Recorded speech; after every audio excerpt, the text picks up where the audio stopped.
Alright, fresh off of the E60 tune. I was itching to get some autocross in since it's been over a month, and wasn't able to do my regular groups since I'm going to be busy the rest of the month.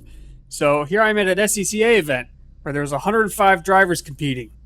Don't normally do these events because there's so many drivers. You don't always get as many runs, but today we actually all got 5 runs, even with the rain in the morning. It was pretty impressive.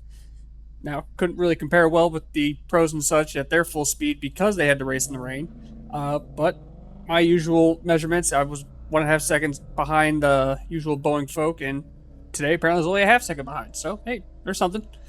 So here I am on E60 tune, launching at $5,000 with again the DCCD set all the way to the rear, just hanging on for all the slaloms that they threw in here.